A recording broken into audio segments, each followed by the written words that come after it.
Okay, so in today's video we're going to be looking at these Stanley tin snips, Stanley tin shears. It depends what way you call them wherever you are, but to me I would probably call them tin snips is what I would always refer them to. They're Stanley number 5731-8-inch, made in England. They're probably I'm not sure. I'm thinking I think they're 1960s. I think 60s, late 60s. Something tells me. I think that's when I think he bought them. I'm not sure. They were belonging to my grandfather. They have done a serious amount of work over the years. I've used them for a number of years. Well, that's some years ago, and I stopped using them because they're gone totally blunt. They wouldn't cut butter, to be honest with you. They've become all loose. I'm not sure if it's where in the rivet bolt, or I hope it isn't where in it, or the holes on each side. I'm hoping a tightening up might solve that part of it. These would have originally had red painted handles on them. You can still see some of the red there on them, just in there where it says Stanley on each side. So that shows you the use they have got. Apart from them being totally blunted out, now I was just looking at them there. You can see on any shears. We'll zoom in here. Do you see the wear that's coming on there on both sides? Because on shears or snips, this part here, right, and this part, the tips, are the most worked parts, that do the cutting. So when you're working your way through tin, working your way through lead, it's lead I would have cut with them mostly when I was using them. That's the part that you're working your way up through. And then when you're making shapes and cuts out of this thing, it's the two ends that you're snipping at. That's the two main parts that would be that would do a lot of it. So you have your ends and this part here. It's a square. It's got a square set in it on the bolt. So I think the bolt seems to only move with that one. So that means.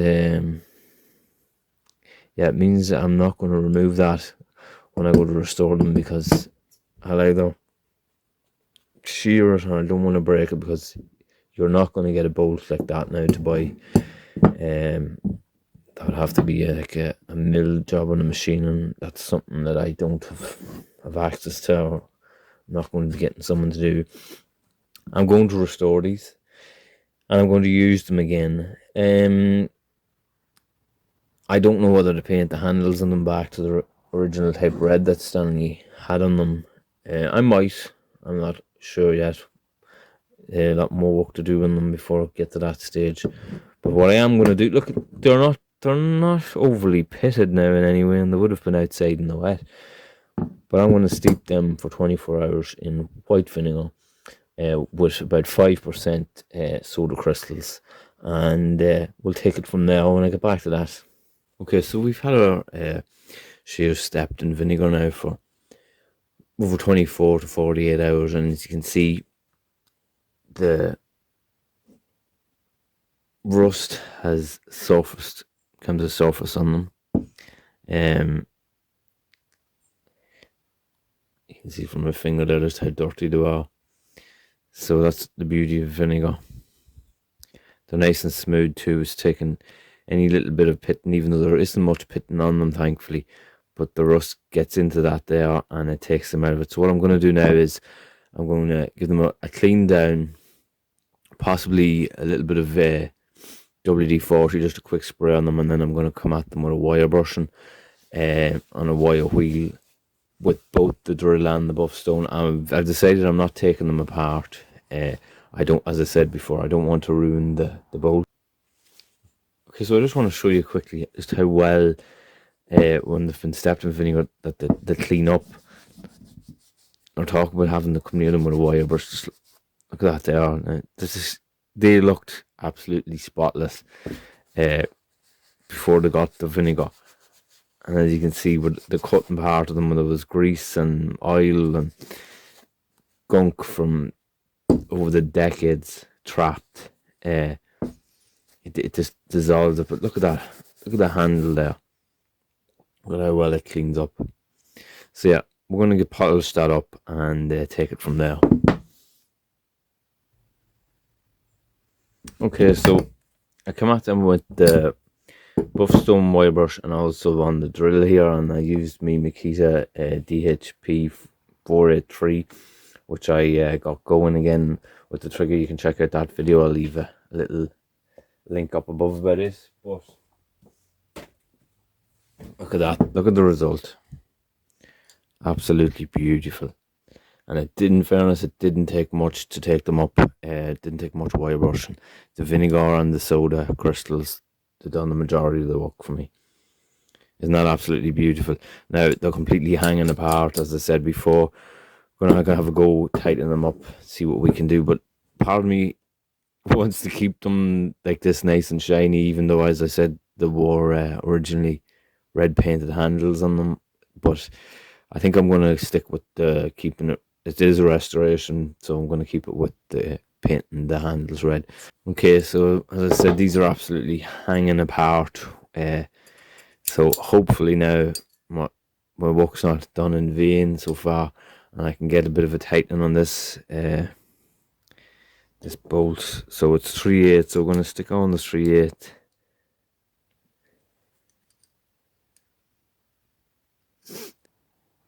Okay, so that turned out exactly as expected, an absolute disaster. The nut would neither tighten or loosen, so what more can I do but crack the nut open? Didn't want to do it. Had a funny feeling that I would have had to. It was all going too smooth. It just leaves me that I'm going to have to keep the originality of it. I'm going to have to come up with something with a type of a round-headed bolt. Not Stanley's greatest invention, but it's a cheap invention when they were doing it. It left tightening it practically impossible. Probably why a lot of these type of shears were through to the side over the years. What I'm going to do next is take on with sharpening it. And just to sharpen it, I like to get just a block of wood and a file that is neither too, it's an in-between file I used to sharpen a lot of these type things. It's neither too rough or too soft. It's just a nice type file. I don't go putting these in vices. I don't feel there's a need to.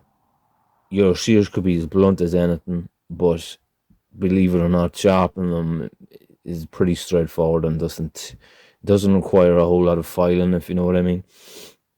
So all I like to do is get me block, make sure there's a good solid block, and put the edge of a shear. There is, regardless of whether we're took part or complete. Just get the slanted edge of it facing you. And like a lot of the things I mentioned on this channel when it comes to sharpening blades and all different type things, you're looking at about a 25 to 30 degree angle of when you're going to sharpen. I'll jam my thumb in here, as you can see, and I just come at it over and back, but in a not in a straight way like that. I like to come at it like an angle like that, you know, just to get a feel of what you're doing. And as I said, with shears, a lot of the work was done here on them and at the edge. So it's not that we're going to focus too much on it, but we're going to be wary of that when we're sharpening. But that's where we go.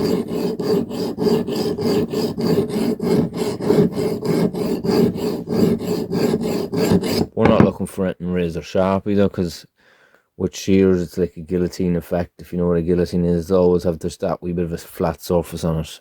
So I'm going to go with that one there for now, like that, and same with this one. As you can see, nice and slow. I like to keep my finger in the middle of the file here like that. We're not going like this because we're not in a vice. I don't think a vice is necessary, as I said, for anything like this ever. Of this size, if it was something bigger, I'd be putting it in the vice. But something like this, no, there is no need to. As I said, you're keeping in mind of your angle.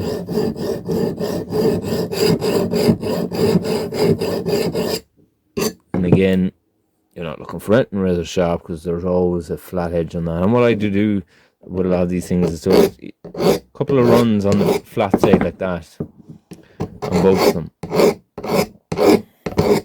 Just let it know you're there and you know what you want. Now,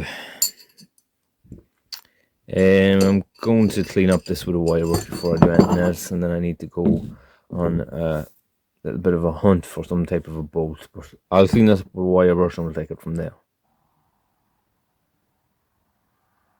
Okay, so we're back at it now. I've given them a little bit of a polishing up and a shining up. They've come up pretty well. I'm very happy with them. As you can see, the Stanley's on it there. You know, that looks really good. And it didn't take much wire brushing, as I stressed. The white vinegar has done it all for me, you know. This is what I'm finding now so far.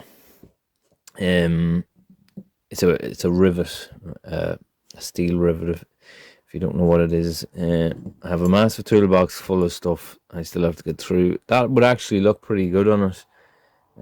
If I was to use something like that, it would look very original, but it would mean I would have to thread that. That wouldn't be a problem. I'm well capable of doing that, but it's holding it in the vise without damaging that head wouldn't just be the easiest part, but it's looking like I'm going to have to go with something like that. It's about a 6mm, so yeah, I can have taps and days there. I can thread that out, no problem. I'm going to go, I have a massive toolbox full of, it's not crap, but it's just, there's everything in it. It's nuts, bolts, screws, and everything, you name it, it's in it. Well, I'm going to go back and have another rummage in it and see what I can come up with. Okay, so after some rummaging, I've come up with this now. It's a hex head bolt. Oh, not a hex head, sorry, like an Allen key headed, round head stainless steel bolt, which I think it doesn't look original, but it looks damn good, so it does. And I'm leaning over going with this, and I'll tell you why now when I put it together. I'm going to explain why I think this could be a better option for this. I'm just putting in a nut at it. If I go with this, I'm going to put in a lock nut. That's the two differences on it. But I'm going to tell you why I think this could be a better job. And Stanley, if you're watching, here was a tip you should have went with. Me putting this in leaves that this is actually usable, as in I can tighten it, you know. There's absolutely no reason. Now, I don't have a spring washer on this, so obviously that's a wee bit too tight. We're going to adjust it off slightly. It actually means that this is workable by using this. And as I said, we're only going with, just need to slacken that off a bit, you know. It really does need it'll need the spring on it, but this is only for testing it out. It looks like that looks damn good there, doesn't it? I don't think that's bad. Zoom in there and have a look. See what you think. I think that looks alright. What do you think? I think that looks good and I like it.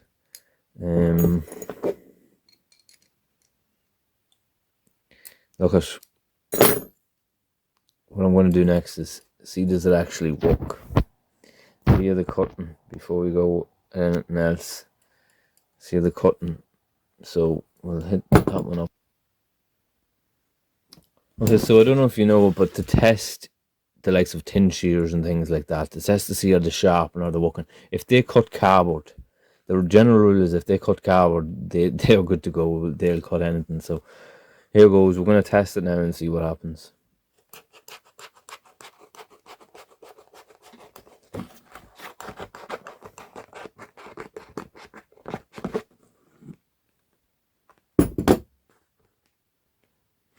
That's perfect. Nothing wrong with that. It's doing the curves exactly how it should be too. Yeah, 100%. It's cutting perfect. I can't fault them now. They would not cut butter before this. Not cut butter. They're actually glazing through that. Mineral can. Loves it. Okay, I have your bean tin now. Let's see how it does. Get that wee lip on the bean tin, so not worried about that. It's well fit for it, look at. Yeah, there's no problem now. The wee lip. So you can take it and away then it goes. Yeah. Okay, yeah, I think that looks really good now. That bolt. I'm happy with that bolt. I have some flash and I need to test it on next, but you know, I'm going to actually go paint the next. Again, something that I was a bit, will I, won't I, but you know, like, as I said, it's a restoration, so I love tools like this in the original steel, all steel, you know, I'd have a number of tools like that, but these, when these were made and that, they come out with the red in them. So look, I'm going taping this up now, and I'm going to put maybe a coat or two of undercoat primer on this, oxide primer, probably. Okay, so that's the masked up, ready for some primer, and after the primer, I'll put some red on it. Coat or two, we'll see, and we'll pick this video up from there when they're painted. So this is how it's turned out, guys. It's come up really well now. I must say I'm very impressed with it and pleased with it. It's got a coat of oxide primer and 2 top coats of what I could get as closest to the Stanley original red that was on it, from what I could make out online and the little bits that was left in here.